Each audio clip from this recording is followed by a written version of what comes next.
In energy, you have to be very policy sensitive because everything depends on the tariffs that you pay, the incentives, and the penalties that are out there if you do different things.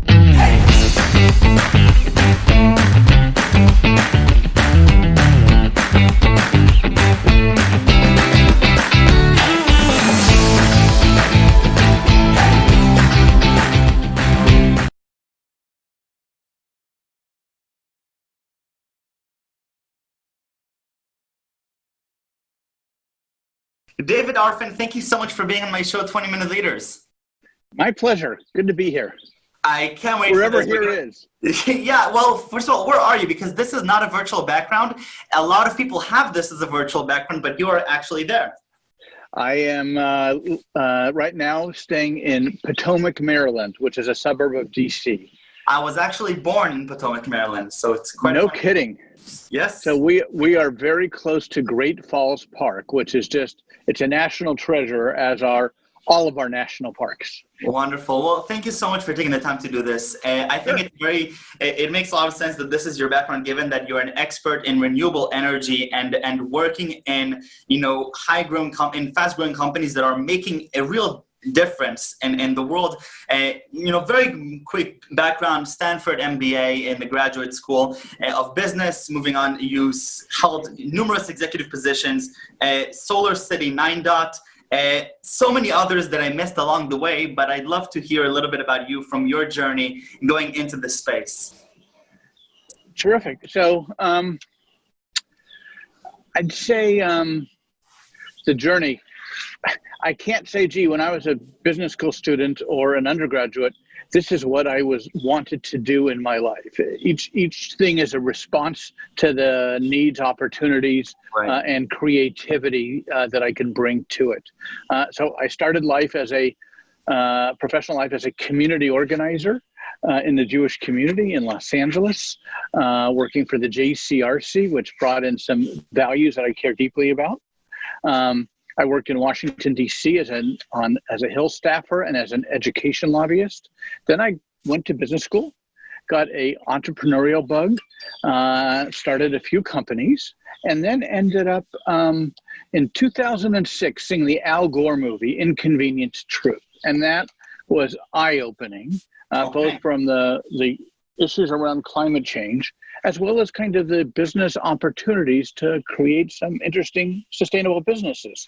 So by a little work and a bunch of discussions and happenstance, I came up with a pretty good idea, together with some other people, to do a solar leasing program. So instead of somebody having to make a massive investment on having to buy something that they've never bought before, and they think is a good idea, but it's a hard decision to make.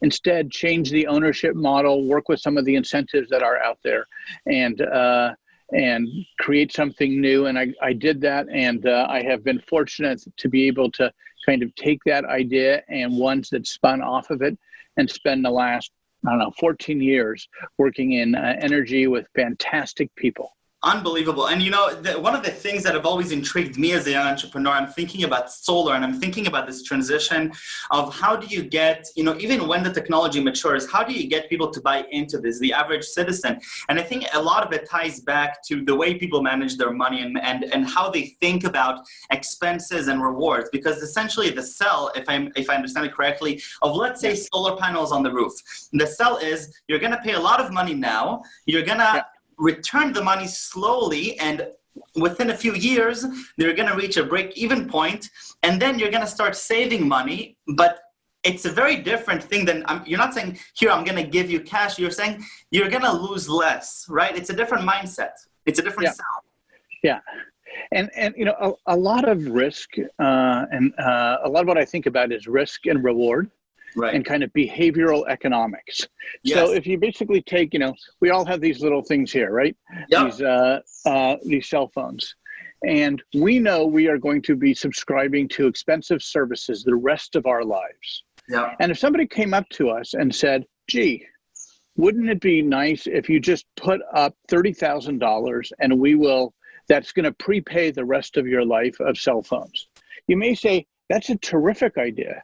But instead, I'd rather spend $1,000 a year on it over the next 40 years, hopefully, maybe 50 if I'm pushing it. But whatever that period is, I didn't. So the telecom industry built out the infrastructure and made a compelling proposition to customers to pay by the month, to pay by the day, to pay, in autos, it's pay by the mile. And that's basically how you get new technologies adopted faster. Like the old Xerox machine, it's hard to sell it for $5,000 to an office. Sell it for 10 cents a copy? Go ahead, all day long. Right. Okay, that's fascinating. But so nevertheless, you watch the Al Gore movie. Is that really the turning point for you when you realize that there is a huge problem in the world and then you decide to spend the next 14 years working on these things? Well, I kind of knew there was a problem in the world. I just didn't know how I connected to it. And so since then, you've held all these positions. When did you join SolarCity as vice president? I joined SolarCity in the very early days in May of 2007. Wow. And so I had the idea of a solar leasing product. Lyndon Rive and Peter Rive, the co-founders of SolarCity, instantly got why financing was important. And perhaps just as important, Elon Musk understood that customer financing was important. So, they basically said, that's the idea that we need to be able to go from being a small company to being a large company to being a massive company that ended up getting 35% market share in the United States, which is just unheard of.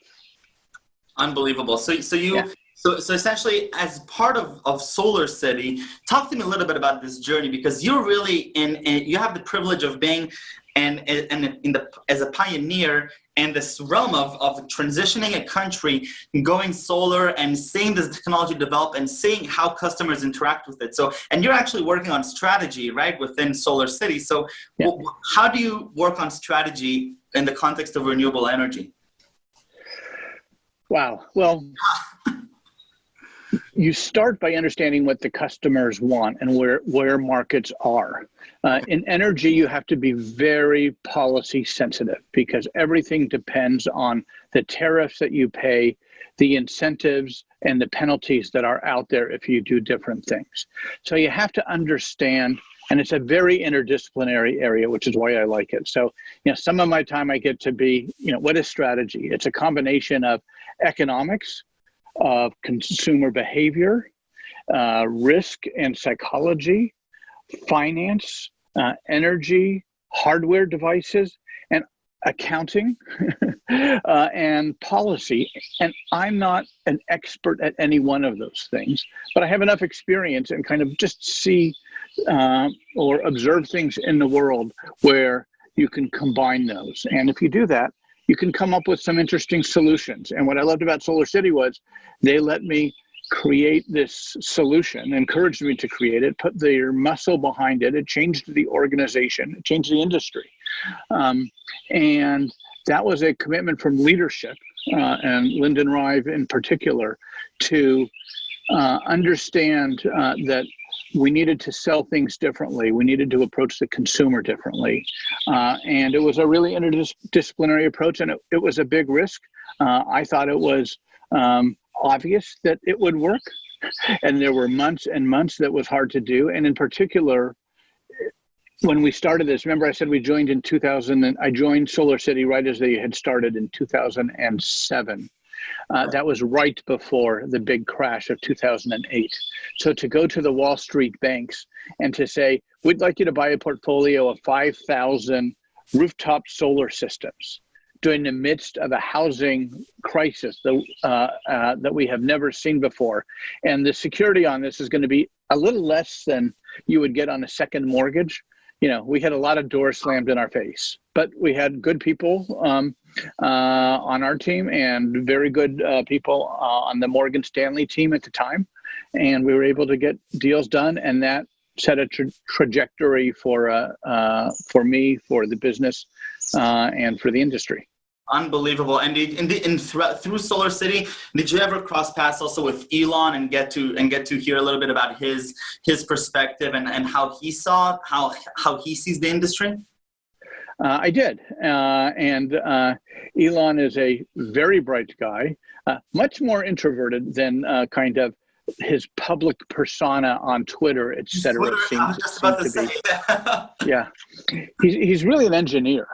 Right. And he sees what is possible and then doesn't understand why you go from what is possible to why can't you do it tomorrow? Let's get this thing out there. Let's push. Because he started at PayPal, he actually had a natural, let's just say, dislike or suspicion of banks.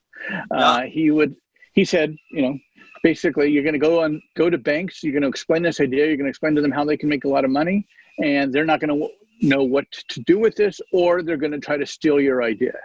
So right. He's a incredibly bright guy, and he was very supportive of kind of helping to steer the ship towards a mass customer experience. He just wants everything done really quickly, perfectly, and yesterday. And as a result, it's his management style. He gets a lot out of people. And, everybody who's worked in an organization for him for a period of time will tell you that, they contributed. If they didn't contribute, they were out. And they gave a lot of themselves. And that's, call that a management bonus or a management characteristic. You work really hard. I mean, I think at the end, a lot of people are working on ventures, and I see a lot of, and I'm thinking constantly about things that I want to do later on as an entrepreneur myself. That's part of the motivation for speaking to you here and getting this inspiration.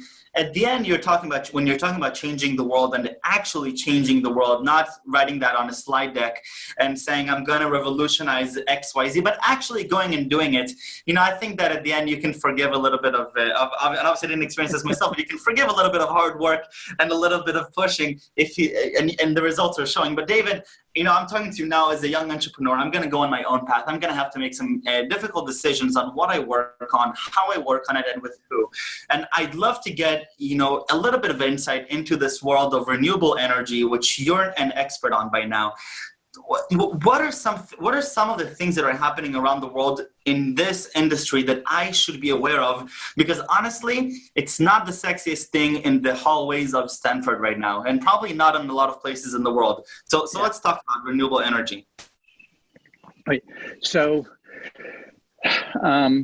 there's so many different ways to start to answer that question. Good. We have about 7 minutes, so we can talk about it. So we'll solve it by then. Not a problem. So I'm going to kind of just separate kind of the grid connected world where we can improve our energy sources. Okay. And the off grid world. And there are, call it 2 billion people out there in the world today without reliable access to electricity. So the problem without electricity, without reliable access. Okay. Without reliable access to electricity. So and some without electricity at all. Yeah. But it's also the reliability. If you have electricity 3 or 4 hours a day, that's a lot better than nothing. But you still, have other needs. So I would kind of start with the ability to look at the world that is what we call off-grid or semi-off-grid, and look at what it is that can be done to bring electricity and literally light to those people. And that's, maybe 250 million people in India, throughout Latin America, and in Africa. And their systems are going to be very different. They don't have all the appliances because they don't have electricity, obviously. So, bringing in a light, having them also on a pay-as-you-go system, I think is really terrific and important. And whether that's the lights for their house or their in the village, whether it's a light for their working place, whether it's refrigeration, being able to charge their cell phones. So that's kind of that's one big area. So we have electricity in many places around the world, and we have these systems. Is the problem? I want to know whether it's a chicken and the egg problem. Do we have the technology and we just have to spend money to scale it and implement it there? Or are we looking for more financially viable solutions, more technologically savvy solutions to make it more efficient? And because we don't have them yet, that's why we don't have the electricity there. Which one is it? So for solar, for wind, for biogas, we have the technology today that is plenty good to be able to make us much, much more energy independent. We still have to evolve. We still have to improve. We still have to make inverters better. We have to capture more hours of sunlight in different ways per square foot that you're using. But the technology is there. I think a second part of energy is storing it. So you can, have windmills tilt, wind turbines going all night long offshore or in the Midwest, but that's not where the demand is. That's not where the load is. So you have to be able to bring that somewhere. And it's really good to have you need storage, and storage is coming. It's here. But the prices have to come down. And just like in solar panels cost 10% of what they did when I started, over a decade ago. They're 10% now, and we're going to get the same thing with storage, and we're going to get other systems. So I think, look, I'm a MBA. I'm not technical.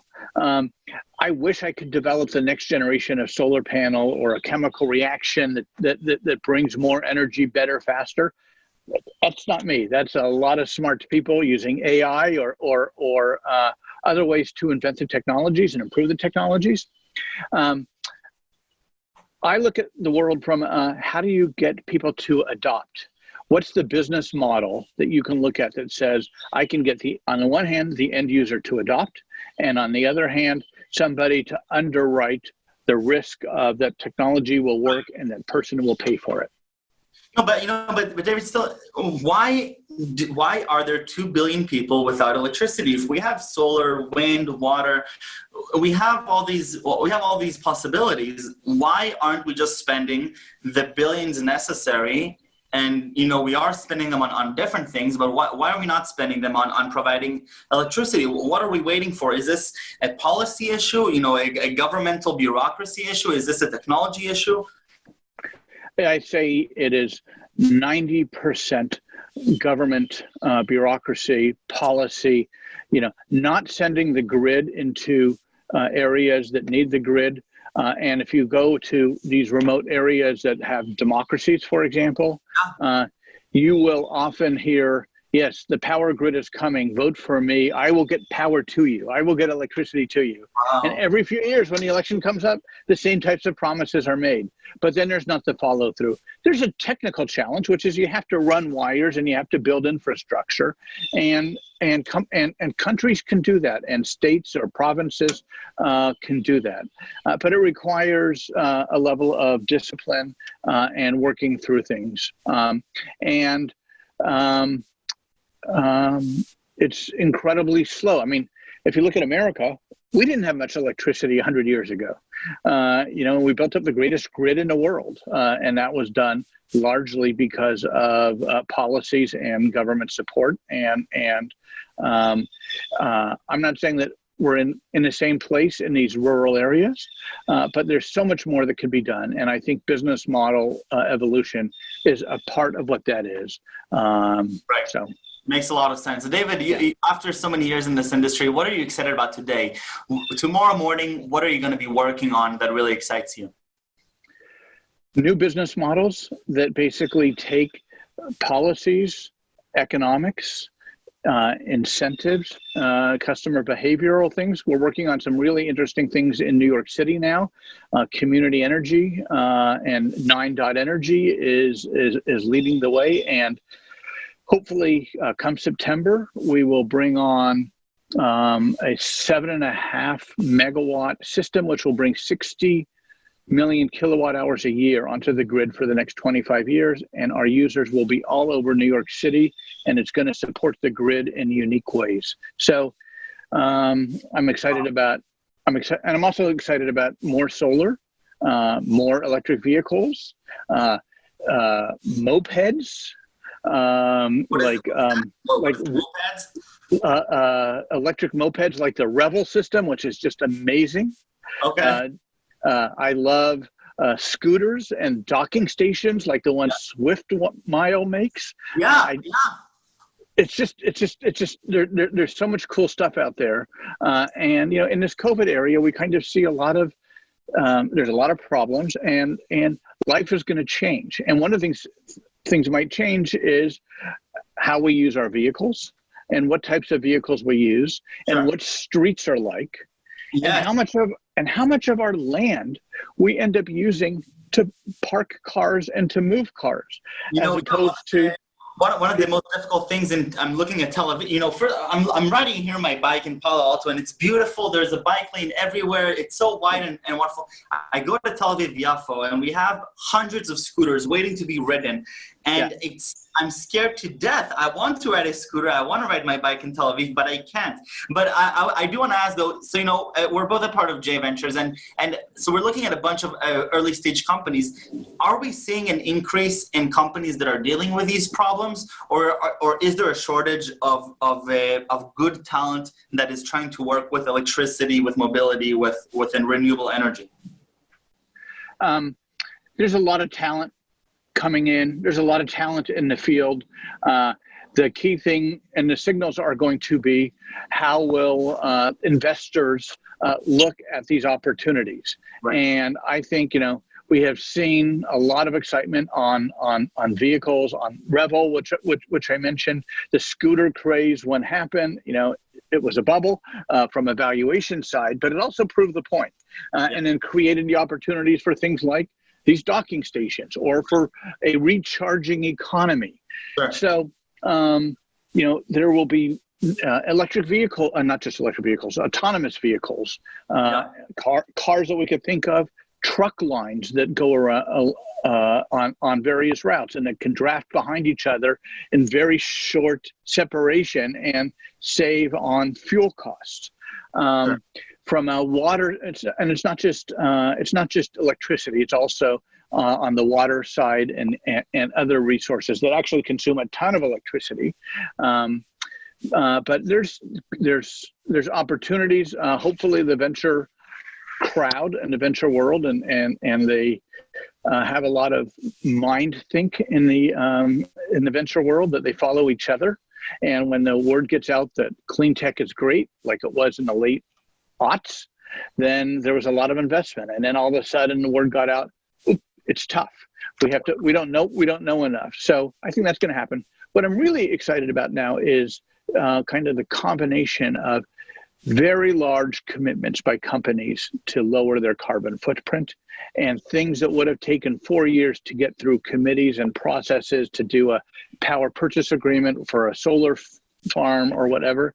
Now, whoever runs energy there, if they could show that it's a fair deal, a good deal, they're saving on carbon and they're saving on money, they can get those through. And that, combined with things like the Gates Foundation and Breakthrough Energy and other major foundations, the Rockefeller family, folks who are saying, what got us here won't get us there. And where we're heading from a climate side is disastrous. We know this, but there's a lot of fun solutions out there. And whether you're high tech, and can develop something big, or figure out a better model for the scooters, how to move the scooters, how to build lanes for the scooters, how to signal. The one thing I'd love to throw out there for the world that we need desperately is a cheap, dispensable or disposable helmet that comes with every scooter ride and every little bike rental in the city. That happens because people like you, like me, go on Tel Aviv. We go on these scooters, and we are less protected than we know we should be. I completely agree. David, I need 3 words that you would use to describe yourself. 3 words to describe myself. Adventurous. I love new adventures. It's why I'm an entrepreneur. And it's why I get to live in different parts of the world. This is a hyphenated word, values driven. I do things that I are consistent with the values and work with people who are consistent with the values that I hold, and indomitable. I you may not know that word. I don't know the word in Hebrew, but indomitable is it's what entrepreneurs need to be. They don't see blockades as something that is insurmountable. You keep going, you keep working, you try this way, you try that way. And my friend Rich Kelly gave me that name, and I like indomitable. So I love it. There we go.